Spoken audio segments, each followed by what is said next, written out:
Nate, GM role, that's kind of a new role in the college football landscape. So can you just kind of talk us through what your day-to-day looks like and what your responsibilities on this staff are?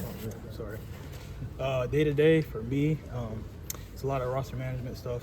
Obviously coming in year one, we inherited players, so we got to piece together the team that we want to compete with come August. A lot of recruiting. Obviously we got a scouting department that I'm over. On campus stuff, getting guys here. So it's a lot of day-to-day changes every day. What's kind of like the relationship with Fran, and I guess how do you guys balance, there's obviously crossover in what you're doing, but he has the coaching angle, you have the off-field angle. What's that relationship like? It's a good relationship. I met Fran in 2019 when I was at Temple, director of player personnel there. He was the corners coach, so we worked well together. So we kind of understand each other. Very detailed. He's very detailed, I'm very detailed, so we really work well together. Generally, Nate, what connects with high school kids today that are coming up that want to play college football and just kind of, what they're looking for? I think relationships, for the most part. I mean, every school is going to have a stadium, every school is going to have weight room, facilities, all that stuff. But the relationships, just seeing how Coach Fran is with his guys, that to me, in this day and age of college football, very important. What's the process like, and how much are you involved in monitoring the transfer portal? I'm heavily involved. All that stuff, obviously it comes across my desk. And the scouting department does a great job in evaluating those guys, getting them to me, and then ultimately Fran making a decision based on our needs. You guys expecting a big haul in the transfer portal this window, or a small haul, or any indication there? We'll see. I think we got a good group of guys. Again, the window is open, so we'll see. We'll vet it. We'll do our due diligence and see what happens. What about with the 2025 recruiting class? You have 13 guys, I think, right now. Is there a target number for you guys, how many you're looking for? We just recruit the best players, and then we'll let it play it out. Right. Well, when most people think about the GM, we think about sort of the NFL level, right, where you're shopping for all the ingredients and it's your call. I don't imagine that's how it worked with Fran, but what's sort of that dynamic like? Yeah, it's all college. Obviously, the GM is. I mean, in the NFL, the GM is over the head coach, but obviously in college, it's flipped. The roles are flipped. But like I said, we got a good working relationship together, so there's a level of trust there.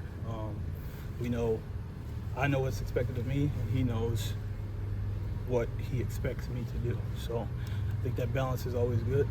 So you sort of streamline it for him, hey, I think you need to look at these 12 guys. Coach is not looking in the portal, right? He might say we need this, need that, and then it's my job to go and find the best available for that, and then we'll make those decisions. Yep.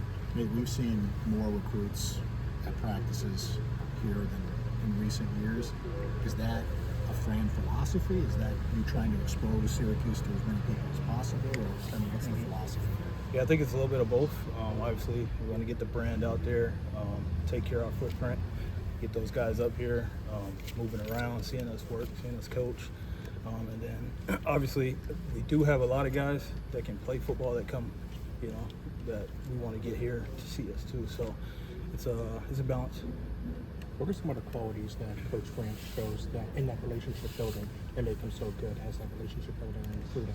I would say Coach is he's genuine. He's real. He's gonna tell it like it is. Don't sugarcoat anything. And to me, I think a lot of kids need that.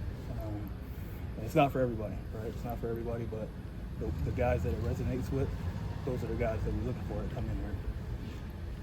We've seen so many people here, right? And it's hard for me to be they're recruiting all of them because there's so many. Do you want all of them, or is there a purpose to bringing in kids that maybe you don't want, but just it makes Syracuse cooler or more popular? Or... Yeah, I'd say you just never know. Obviously, if they're here, they've been identified by scouting department. Whether they gotta come to camp or they might have years where the senior year or junior year where they explode.